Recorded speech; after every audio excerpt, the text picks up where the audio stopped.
మగ్గబెట్టేసాం కదా, ఇది బాగా మగ్గిపోయిన తర్వాత చింతపండు పులుసు వేసుకోవాలండి. దీంట్లో ఇంకా మగ్గిపోయింది, కొంచెం చింతపండు పులుసు వేసుకున్నాను. వీడియో స్కిప్ అయిందండి, మిస్ అయింది వీడియో. బాగా మగ్గిన తర్వాత మనం సరిపడా పెద్ద నిమ్మకాయ సైజు, కొంచెం పులుపు తక్కువ తినేవాళ్ళు కొంచెం తక్కువ వేసుకోండి. పెద్ద నిమ్మకాయ సైజు నిమ్మకాయ చింతపండు నానబెట్టుకుని రసం తీసుకుని వేసుకున్నానండి. దీంట్లో రసం తీసుకుని వేసుకున్న తర్వాత మొత్తం బాగా కలిపేసుకోవాలి. చిన్న బెల్లం ముక్క వేస్తున్నాను.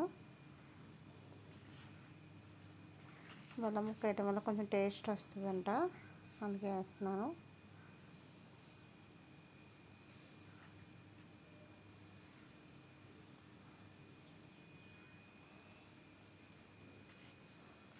ముందుగా పప్పు మీద పెట్టుకున్నాను కదండి, కందిపప్పు ఉడకబెట్టేసి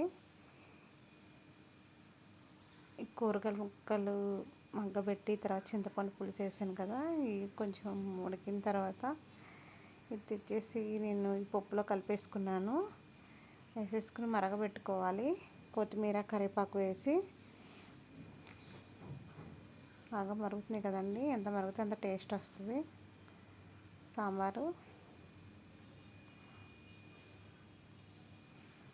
సాంబార్ పౌడర్ కూడా వేసుకోవాలి.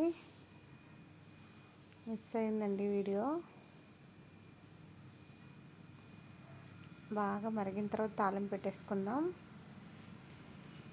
తాలింపు పెట్టేసాను చూసారు సాంబార్ ఎలా ఉంది.